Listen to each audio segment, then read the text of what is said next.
To quickly introduce myself, and then I will let my guests introduce themselves. My name is Hilary Black. I am a conversation designer, content creator, etc., etc.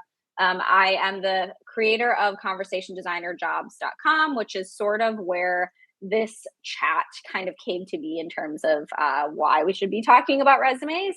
I love to help, UX writers, designers, and conversation designers find jobs in conversational AI industry. So I am very excited to be giving you any tools and tips that you can do to find a job. And I am Hilary with two L's. We are also joined by another Hilary, one L, or Hilary C. I think might be a bit easier to chat about. But yeah, Hilary, if you'd like to introduce yourself. Sure. Hi, everybody. I'm Hilary C. And I'm really honored to be here, to be honest. Like when Hilary asked me, I was like, oh my God, me? So I help UX designers mostly actually secure jobs. I'm a Floxies ambassador, and if you don't know what Floxies community is, they're a group of women in tech who help each other through their web development more so and UX design process. And they've dubbed me the interview designer because I'm actually not really like a developer or like a web person per se, but I've helped a lot of them get jobs by tailoring their resumes and working through their interview process. So I think that's kind of why I'm here. I'm also the founder of the UX Vocab Club. You may have gotten a message from me on LinkedIn. That's kind of the platform that I love to play on. And I'm all about learning about people's experiences and then helping them translate their past experiences into something like conversation design or UX design and how those things relate. And how that shows up on your resume. So I'm super happy to be here. I have answered some of the questions like with my blunt responses like in the document. So if we don't get to everything, like all of my answers are there. And yeah, and anyone can reach out to me on LinkedIn. I'm like literally always here at my desk. So I will respond.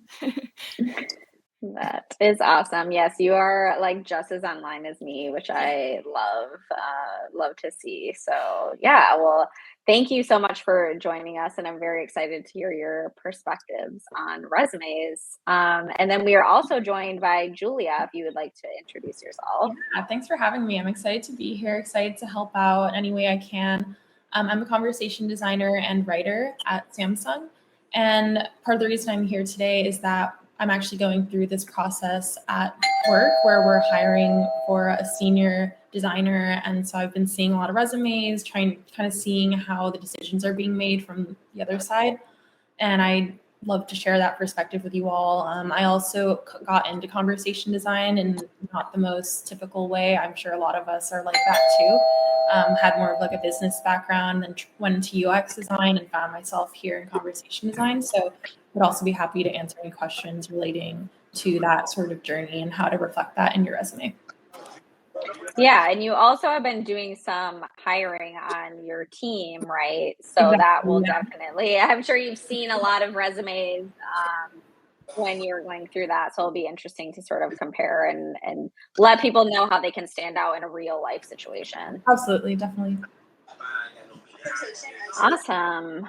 All right. Well, let me get started into reviewing the resumes. So to let you all know kind of what we're going to be doing today, we had 3 volunteers who have agreed graciously to let us review the resumes as examples for you, and then we will be getting into the questions. So if a question comes up as we are sort of going through these, if you could just type it into the Google Doc, that would be super helpful. Then we can kind of get to them at the end, or you might see that your questions have already been answered. And then also feel free to use the chat if you have any additional comments on the resumes that we are going to be looking at. So let's get started with Olivera. So this resume, she had sent it to us in a Google Doc, but I'm assuming for job application purposes, she would have this in a like PDF or some sort of file. But as you can see, if you do not know her, and I don't know that she is here actually today, but she is a conversation designer at Master of Code Global, and has, previous experience in conversation design at Bell. She also has listed here on the second page of her resume more of kind of like portfolio of examples. So just to kind of give you a little overview of what we're looking at here. So I guess we can go the same order. If we want to start with Hilary and you want to kind of share some first impressions or sort of just general thoughts as you're looking at this. Okay. Thank you, Olivera, for sharing this. Like, you're very brave and bold. You'll probably get the recording. Yes. It takes a lot of guts. One thing that I would just like off the bat is this seems like a really good like general resume. But like my whole thing is like you can't just like apply to a job with a general resume because it doesn't speak to that job description. And so even having 3 titles at the top of your resume to me is like a little confusing. Like if you're applying for a very specific job, have that job title as your title. Don't make anyone guess, don't make anyone assume anything.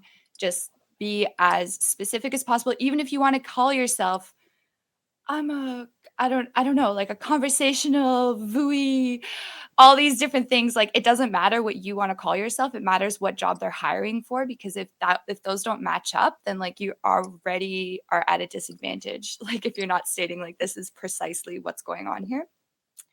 And then the next thing is I love that there is that like personal statement. There's kind of 2 personal statements that are happening here.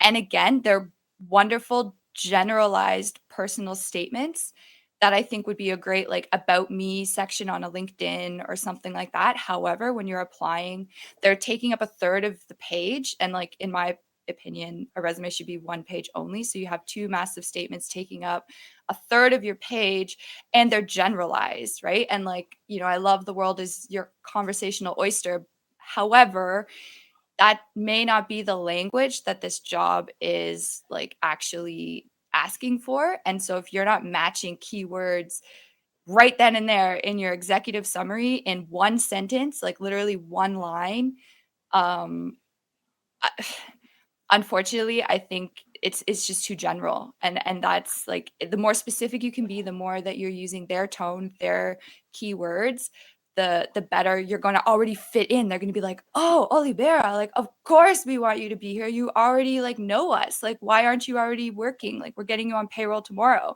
Whereas this, they're going to have to piece together, oh, like what's a natural leader? Like who do we use creative virtual assistants?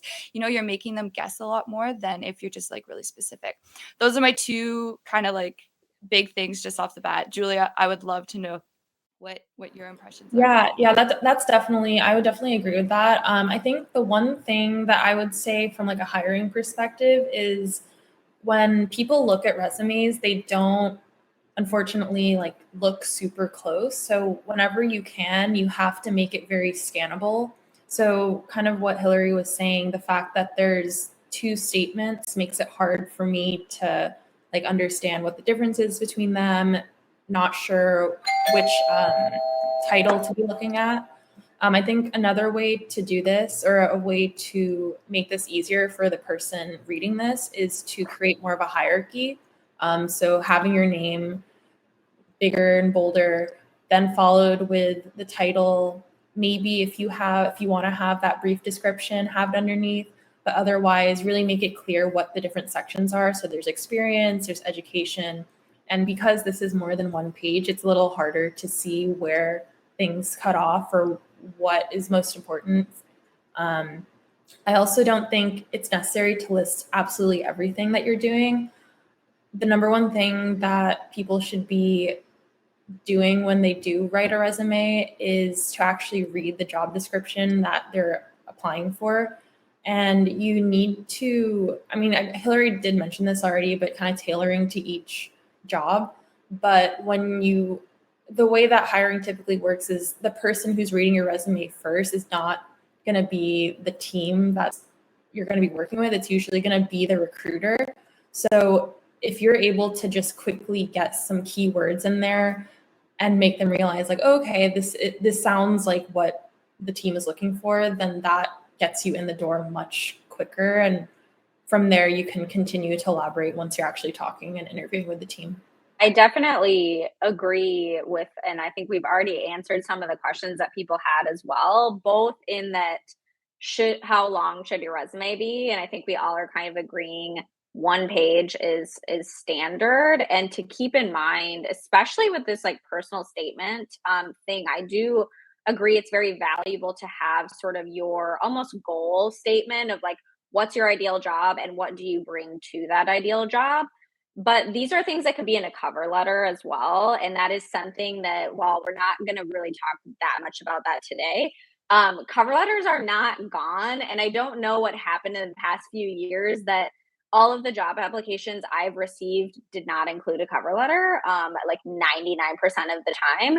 So I think if you have this sort of desire to add a lot more text and really explain your work and explain yourself and your background, consider putting that into a cover letter because that is an entire additional page where you are meant to be talking about yourself and talking about what you're bringing to the job. So definitely keep that in mind because it will allow you to really pare down your resume.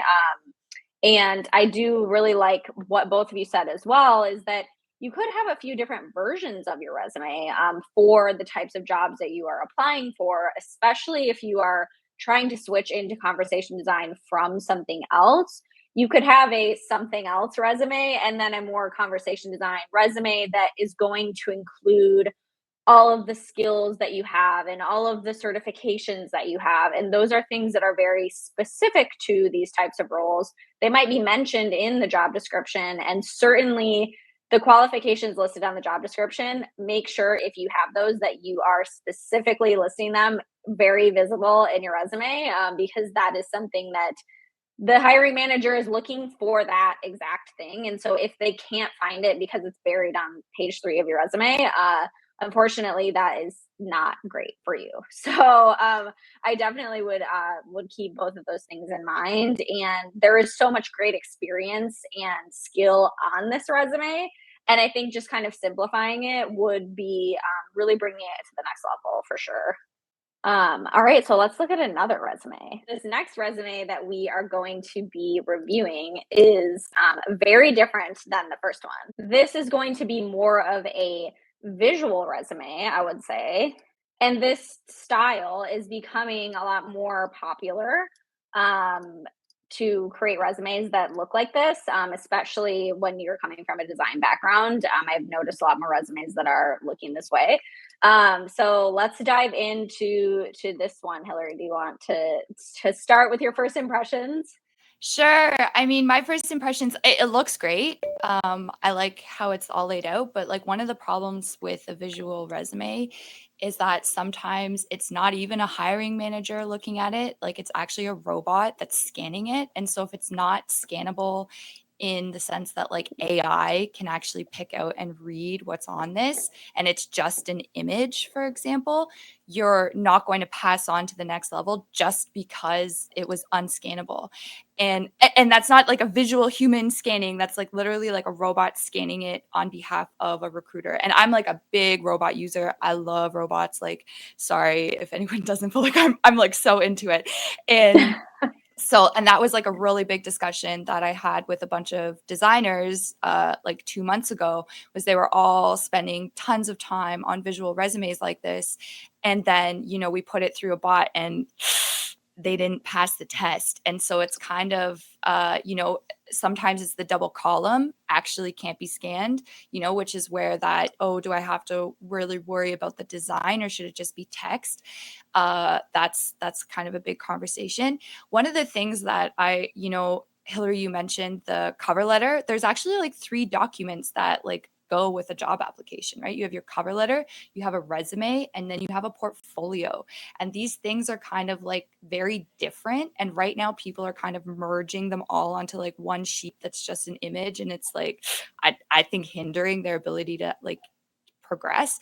And so, you know, taking some of these visual elements, you know, are they alt texted even? I don't know. So it's like taking some of those visual elements and then using that as your portfolio piece. I think makes a really strong case. You know, you can link, just like in Oliver's resume, there were links to different things. Like things are clickable. People are opening these up online, right? Like it's not like we're going and handing in a physical resume anymore.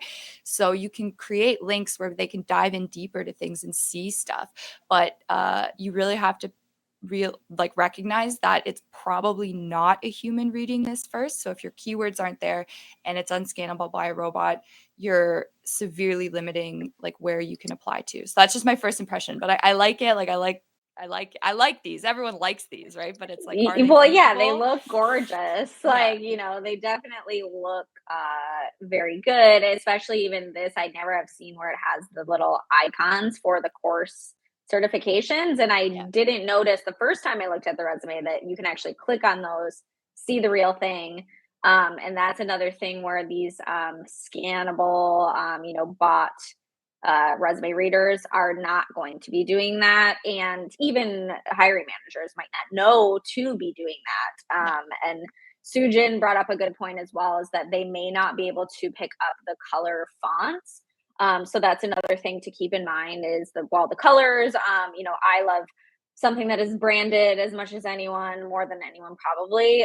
But unfortunately, a lot of times this won't show. And perhaps it could be something you consider having that version available if you're doing an in-person interview and you're handing it physically to a person. But it could be something that you have this sort of black and white version, and then you have your pretty version. Just to go on your pretty version side of it, like it shouldn't be your brand colors either. It should be their brand colors. Like go scan their website, get their color palette, fit into their ecosystem. Don't make them fit you in somehow, you know, like just use their colors. Like they like them. That's why they're using them. Like that's you know, so just be as much them as you possibly can. And that's going to really speed it along, because they're going to remember you, because they're already thinking in that language. They're thinking in those colors. They're thinking in that tone. Just emulate it. Like that's actually our skill set, right? Is like coming up with tone and understanding how to do that. Like show that. And then they're going to be like, oh, yes, let's do it. You're hired. Sorry, I just had to jump in on that. I love that. And a few people are throwing some good links to where you can kind of test your resumes and look at other resumes into the chat. I'll be sure to include those in the notes for this. But I want to hear what Julia has to say about these types of resumes. Have you seen a lot more of these types of resumes, and what do you think about them? Yeah, I think this has definitely become more common. I like the way that this is formatted, just from a visual perspective and from a scannability perspective for a human. Maybe not going through, if you're going through a machine, maybe you might not be able to catch some of the keywords because of the way it's made. I think one thing that would make this resume pop more for me, or at least show that they're using the space better, is removing a lot of those images with like the certificates. I think it was alluded to before, but having the ability to just link into those certificates, if you do want to show proof that you have that paper, creating it into a hyperlink. And also, because we have more tech-centric roles, a lot of people do end up going to others' portfolios. So being able to transfer as much visual space from your resume into your portfolio can save you time, and also people from kind of scanning and getting into the really deep portions of what you're trying to say. Rather, you should just be giving kind of a general oversight and then including some key metrics, but I'm sure we can talk about those in more specifics in a bit. Yeah, for sure. And Patrick here has a question. I believe that your question is what is asked in the chat, but I will just give you the mic for a moment to ask your question here. Yes, thanks, Hilary. Mm-hmm. Yeah, there's a big thing with resumes. Like someone's going to see it, and then probably you got that machine that's going to be kind of filtering resumes. So I think it was the best approach regarding of that ATS scannable machine or robot scanner. Like I know that sometimes when you have two columns, I don't know exactly how does it read it, like and that can also kind of break it. I know that like whatever you have on your resume has a bit text scannable, and that's pretty easy with PDF. You can kind of add that to your file. But then, yeah, regarding kind of the keywords that scan is going to be picking up, will the two column really affect it, or is it going to pick up the keywords and you may pass kind of that first filter? Well, thank you, Patrick. It's a great question, and honestly, that's kind of the question of the year as far as I'm concerned. It's like I think it depends, and I know that's like a famous UX answer, like it depends, but it honestly does. And the consensus at the last live that I was on doing this was like 2 columns, even though it looks nice, like, and it is visually attractive and like it is human scannable. It's actually it can break the robots that are scanning it. So you just keep it the 1 column, which is harder to like lay it all out and get everything on there. But then that just means that you really have to tailor it to make sure that only the relevant information is on there. So I think it depends. And you can even talk to the hiring manager, right? Like their job is to get you a job. So like their goal is to help you, right? So you can ask like, hey, is this company using bots? Like, what are they doing here? And start getting like really deep into it. Cause then you maybe they're not using bots. Then you can come up with a beautiful visual thing and it's fine. But like maybe they are, and the hiring manager knows this, and you can start generating that conversation. And I think it's fine to clarify stuff like that because it shows that like you're super keen and you want to provide the best digital product, which is you, to this company, right? Like this is the whole idea. So yeah. What I do sometimes is submit like a really easy one, scannable, like Word or PDF, and then I'll submit a second document, the fancy, colorful resume. That's what I do to kind of like maybe bypass that robot scanner machine. And if you are interviewing or applying somewhere that is a smaller company or is you are sending your resume to an email address, I would say it's probably safe to say they aren't using those types of systems. But of course, you never know. And certainly what we've learned, I think, is it doesn't hurt to have multiple versions of your resume. And Emma also brought up another point as well, is that like we are often advocating as designers for accessibility and inclusive design, and we are providing these resumes that are inaccessible. So that's something also to keep in mind, especially depending on the job you're applying for. If that is something that is very important to them, it is important for you to be submitting a resume that shows that you understand that and shows that you know what you're doing when it comes to accessibility. So I think that's definitely something to keep in mind, is that reading the job descriptions in great detail is a lot more important than many people probably think that it is. All right, so let's get into our third resume. So I just want to also say Brenda, and I saw Brenda is here. So Brenda has both her resume on her website, and where it has a bit more details, and then it is linked to this sort of traditional format of a resume. So this is sort of her look at having a scannable resume versus a website is more kind of listed out and includes more details, et cetera, et cetera. So Hilary, do you want to kick us off? sure. Okay. Well, I like that, like when you click on the download the resume, it comes up as this static one that's like scannable. Yeah. I think to Julia's point, like the hierarchy thing on this would be, like it all, to me, just like looking at it, it all actually looks like the same size and same boldness, other than the titles that are kind of centered on the two. And I know that's not the case. Like it's, like speech analysts, like they're capitalized or whatever, but it's not, I actually can't focus on anything right now, and like nothing's popping out at me. I do like the website version of it also. That's a little bit more hierarchy idea. And I think this goes again, like it's interesting too, because most resumes have like bullet points underneath the job title or whatever. And in this one, you've actually like created kind of like a summary statement of each job. And I think that's really interesting. I haven't like read each one of them, but I can see some numbers. And I think that like you've included some good metrics. Like right now, the one thing that's standing out is like 12 million in added revenue. That's huge, like bold that.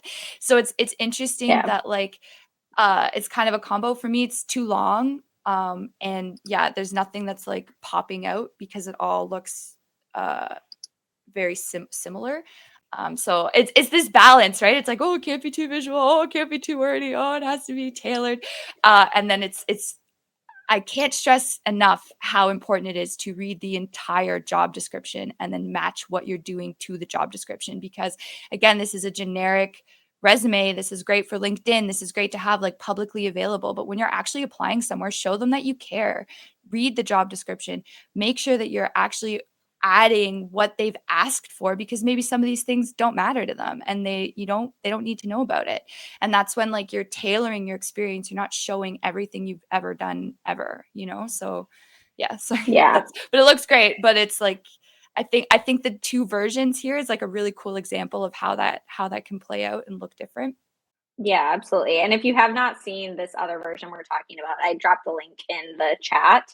And Brenda brought up a good point about having a resume type of page on your portfolio is that you are able to have an infinite scroll. So it's one page can be however long you want, which is really great to see. Yeah, not necessarily infinite. I mean, don't push the limits of infinity. But you can have more than just a typed page.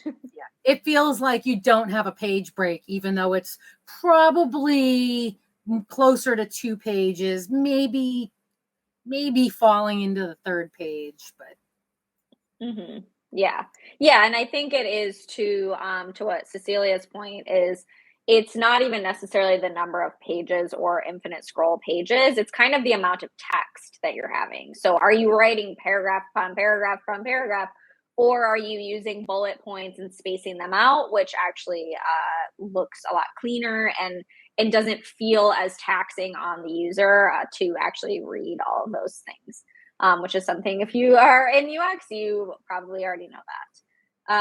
Julia, what do you think as far as the two differences, I think, especially, but also just kind of, these formats of resumes as well?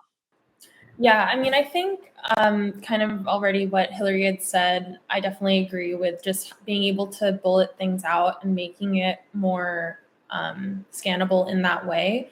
I also think there's, in this particular resume, a couple inconsistencies in terms of the content. Like I noticed that there's dates listed for the first 3, but then there aren't dates listed for the last couple items. So however you want to present your information, as long as every job has the same type of information, I think you just need to make sure that's checked off, because then there's going to be these questions arising as to like, oh, why didn't they include this information, but it's available in like these other cases.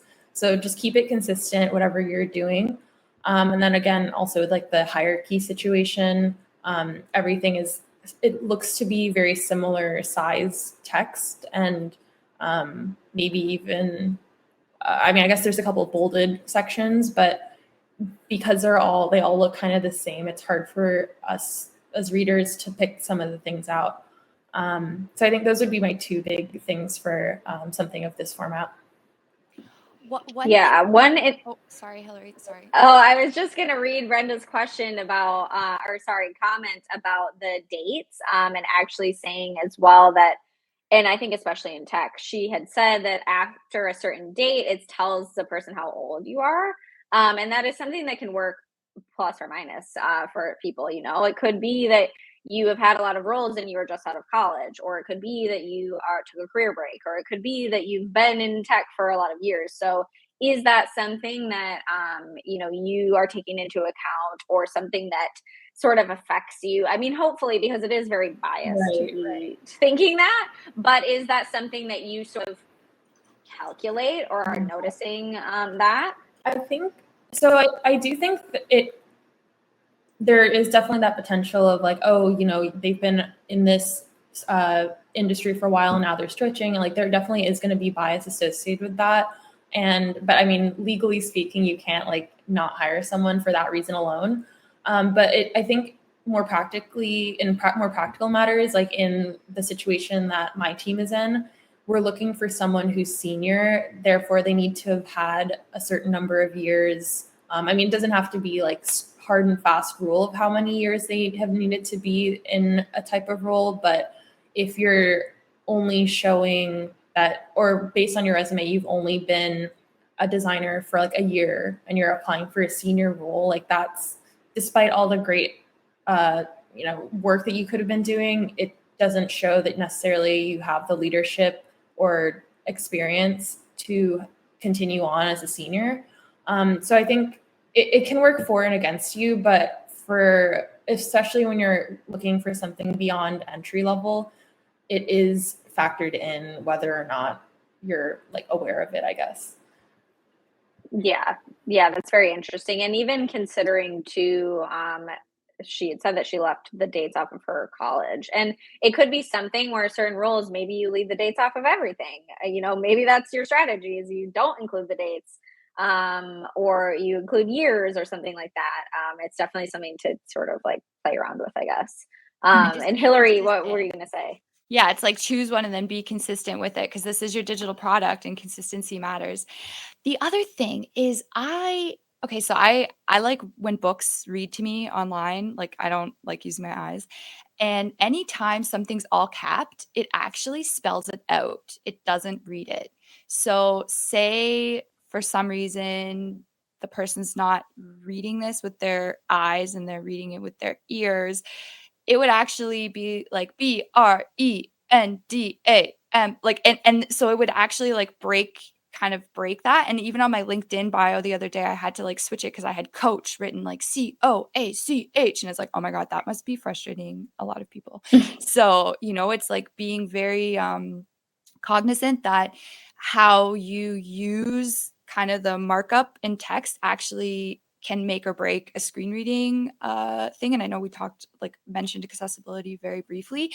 The other thing is vertical bars totally throw off, and they're not here, but I did see them in another one. Vertical bars throw off screen readers. So even if you have those in your LinkedIn bios, that's super annoying for anyone using a screen reader. So just like things that we love visually don't necessarily mean that they're accessible. So it's again that balance and that trade-off. And you have to kind of like maybe even try listening to your resume, like try opening it up in Edge browser. I know no one uses it, but like open it up in Edge and see how it reads, and just see how frustrated you get trying to go through it, and then kind of use that as the guidelines, of like how much information to include, how to then use the hierarchy properly. Like, can I tab through this? No, right now. But like, if it is just a Google Doc or something, you can tab through if there's an H1, H2, H3 kind of hierarchy. So those are just things to keep in mind. And like, as a conversation designer, you're not just designing for people who are fully able. You have to kind of think of these accessibility things, especially moving into the future. So that's something to kind of know with all caps. Like I've even stopped kind of using them in like tweets and stuff, and that's really hard for me because I love all caps. Like I shout all the time, right? But it's like the reader actually just spells it out, and like how annoying is that? So that's one other point. Sorry. Yeah, and I think that that's a really good tip to sort of have people put your resume through all the tests, put it through a screen reader, see if you can find sort of like the bot reader resumes, and just kind of see what happens.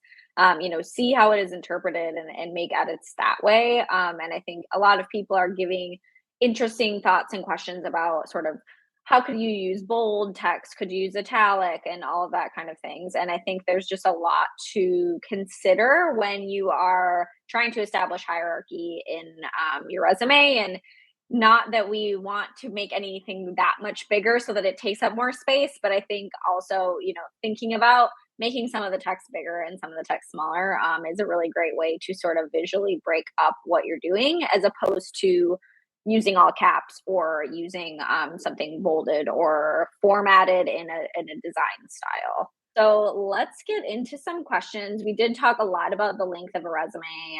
We did talk a bit about changing up your resume or cover letter depending on what job you're applying. So we will kind of skip through those.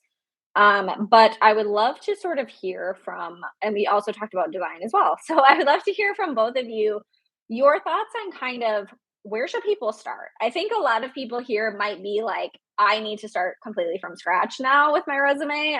Maybe even myself, I have a very design heavy resume, and I don't use it very much, but I have one. And so I'm thinking about how can I just start completely over and create my resume. So what would you say are kind of your most important like top things if someone is starting from a blank page to talk about themselves and present their work and their skills in a resume? Sure. So I think we kind of touched on this earlier. Everyone has a different design process. I use what I would do for a typical design process when I'm remaking or creating a resume. I also think resumes are similar to portfolios where it's never done, partially because you're always going to be working towards more experience or you're going to be tailoring it to something else. The way I typically would do it is, so either one, you're doing it because you want to apply for a specific job or you just want to update your resume. Either way, you should have an idea of like what are your strengths? What exactly are you trying to use this to get as in terms of a job or your next career choice, whatever that is. I typically just like write everything down, like no judgment, just like everything I think would work, just write it on a page. Either I like doing pen or pencil paper, or you could just do it online. Just write as much as you can. And then from there, you can start like deleting, rearranging, and editing everything. I think the most important thing is you need to just make sure your content is there, and then you can start having the hierarchy. You're going to have lots of different versions of your resume at some point. I mean, similar to UX testing and like usability testing, you can have like 3 different versions and like A, B, C tested essentially. You can have other people look at it. You can, I think it's just honestly like a trial and error thing in terms of how you want to eventually get to where you're going. And I think this is the case for pretty much every artifact that you're making when you start to interview. But yeah, I mean, I think that's kind of my own process. I think everyone's different. So whatever works for you, really. Yeah, I like 100% agree with you. And actually, I wrote out my entire process, and this is the one I use with clients. And it never starts with like, tell me about your skills. It starts with, what is your dream job? What job are you actually looking for? Pull that up. Let's look at their website. Let's look at the job description. And from there, you're going to start tailoring your experience, because I can say I'm a great communicator. I can host awesome events, but like maybe that's not even part of what they're even looking at. And they want someone who has excellent editing skills, and it's like, okay, like I have to reframe this. So if you already go in with kind of your own bias of like, okay, this is what I can do, you're kind of, it's bias right there. Like, I don't know. I don't really have to say any more about that. Like, you can kind of, so my process is literally like, pick your dream job, go to their website, scan it, get the kinds of verbs that they're using, find their tone, look at the actual job description of the very specific title that it is that you are applying for. Read that. And while you're reading it, I call this the bubble method. It's a mind map. As writers, you've definitely seen this, but all the designers are always like, what is this thing? You basically make a circle in the middle of a piece of paper or page. I use my iPad on Good Notes, whatever. You make a circle in the middle of your page and you draw 10 lines. And that's the key part. You draw 10 lines out from that circle. And in the middle, stick the job name and the job description. From there, that's where you can start taking your notes. So just like Julia was saying, write it all out. Like, this is just my version of it. You're writing out the points that they're making in the job description. What are they looking for? What are the roles? What are their like the responsibilities and the requirements? And you're kind of filling out this bubble. It's on one page. You've got 10 things. You're not going to have all of the requirements and all of the responsibilities nailed down. And you don't have to have that. If you have 60% of them, definitely apply for this job, right? And you're putting them all out there. And then you go into, okay, so their requirement is that they want a diploma of, I don't know, like a conversation design certificate. Great. So then you can start listing like, oh, I got this at this date. Great. And this is kind of what I learned from it, or this was my deliverable. You know, and you start adding your experience to this like little bubble sunshine ray. And from there, then you end up with like an affinity map essentially of like all these different things. You can see where some of them group together, where some experience overlaps. And then you're able to create a nice, succinct page from that. And I'm sorry, like if you're not starting from scratch every time, you're not applying to a specific job. You're just casting a net out. And yeah, someone will bite, but that doesn't mean that like it's specific. And when my clients do this, they apply to one job and then they go through the process. Like it's not like, okay, let's, find 100 jobs and send out this resume. It's like, no, find your one job that you're like super passionate about and really make an awesome digital product that shows off who you are and is consistent and is totally in their language and their ecosystem. And you will get on to that next stage, because if they don't, they're like denying their own tone, style, requirements, all of that stuff, right? So yeah, it takes work to do that, but just like Julia is saying, at the end of the day, you're going to have a few of them that you can start pulling from. And the other bonus of having a sheet like that is when you do show up to the interview, you've already done the hard work. You have this sheet in front of you. Maybe it's like posted right beside your webcam, and you're able to reference it. So you look like an all-star when they're like, tell me about a time that, you had a constraint with da-da-da. And you're like, oh yes, this time. And you have it there already. And it's tailored to that specific interview, to that job title. And it seriously increases your chances. Like my clients would always be like, whoa, like I made it. And I'm like, yeah, I know. Like, how could they say no? So it's like the more work you put into it at the beginning, the better it's going to be. And that's why I always start with like, who is your audience? So like, who is that one job that like you would love to work there? And then just start your first bubble from that process. And I totally listed it out in my response there too. But that's definitely where I start, no matter what. Yeah, I love that. And I also love your bubble notes that you take. So if you aren't familiar with this method that Hilary is talking about, you can go to her LinkedIn or to UX Vocab Club and see the notes. And it just even looks very satisfying to see. So it's definitely a good strategy to sort of, expand from that.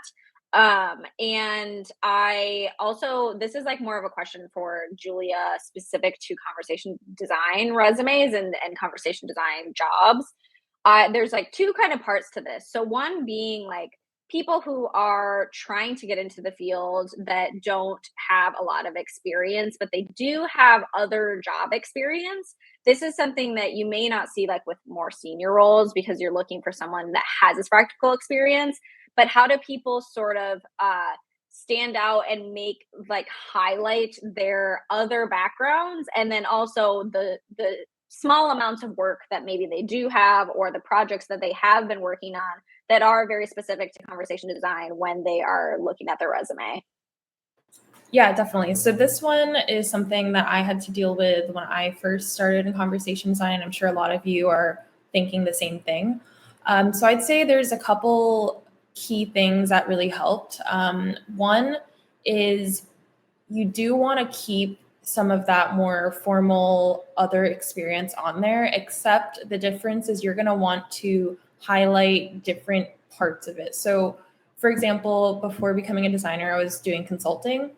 So if I was to apply for another consulting role, I would have focused on more of like very quantitative metrics and like to show that I'm hitting all the targets or whatever.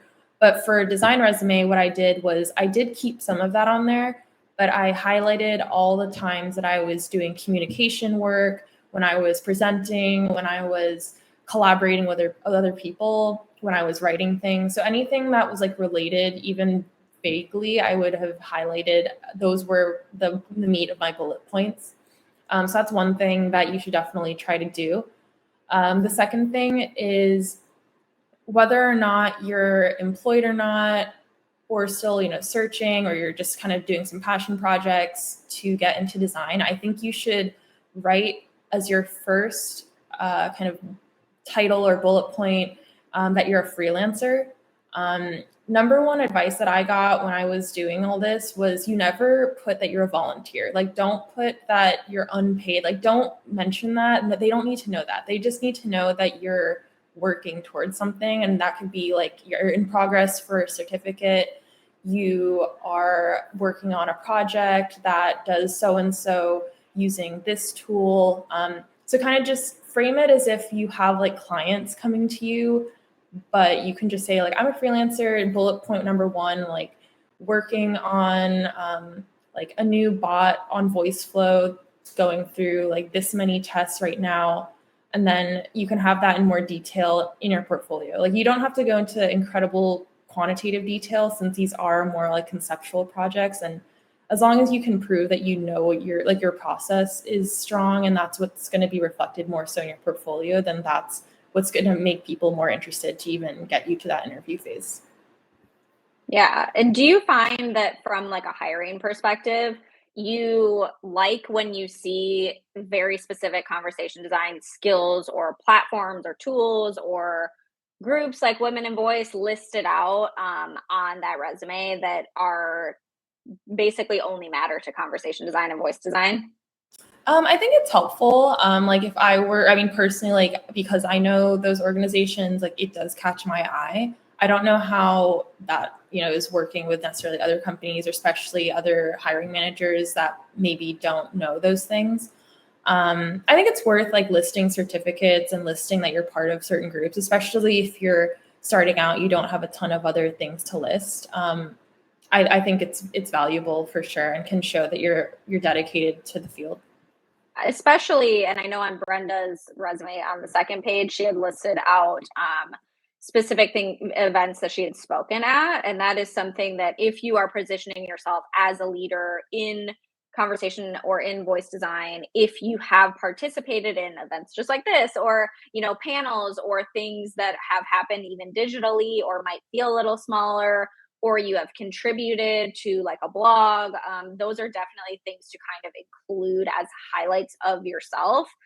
Certainly they don't need to have like a huge laundry list, but I think those sorts of accolades and course certifications, even if they are the free LinkedIn learning certifications, those still count. So definitely still use that as a way to kind of like back up your skill set and be able to kind of apply more to jobs that you don't have the perfect background for. And like in conversation design, we know like we all come from a very different background.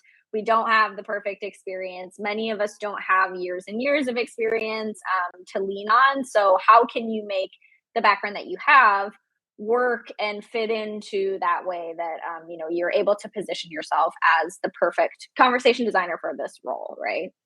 Hi, everyone. I just wanted to chime in and say it's really interesting because, all of this is so opinion based or based on people's personal experience.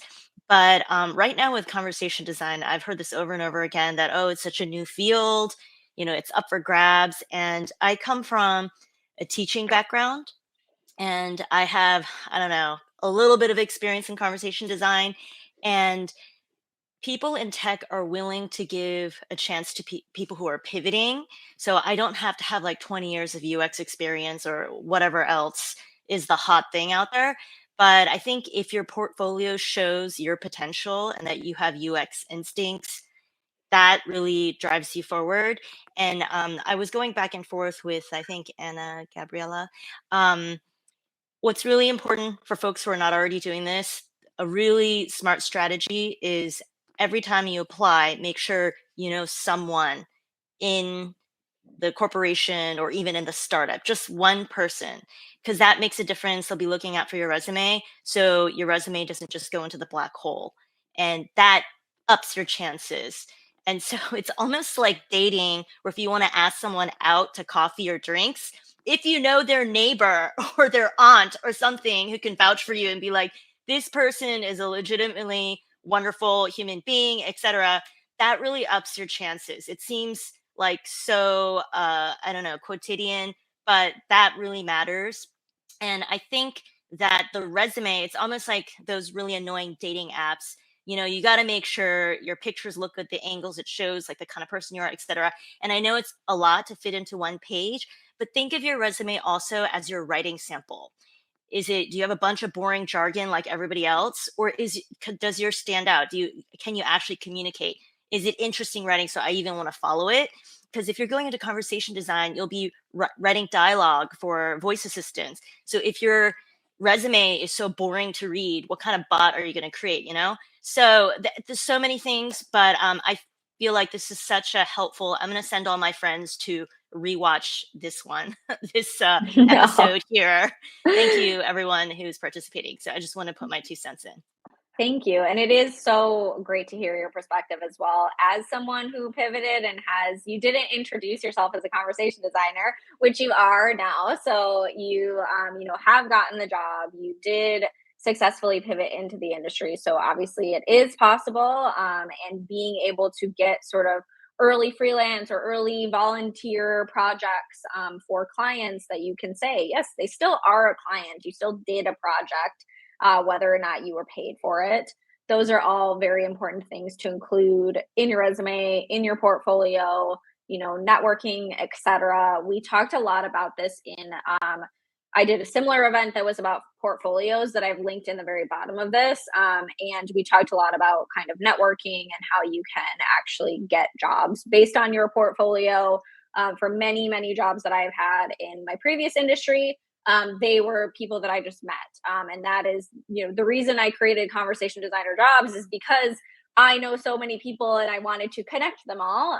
So networking with people is certainly not to be ignored, especially as we are in tech and especially as we are in this like high volume, highly automated job search process for sure.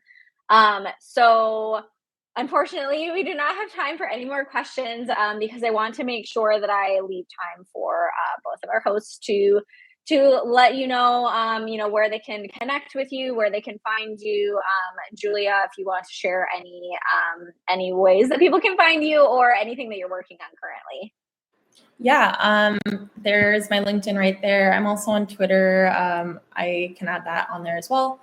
I think kind of last comment is that, resume is always going to be work in progress, definitely echoing a lot of what people have said today in terms of how to format, how to think through putting what you are best at onto paper.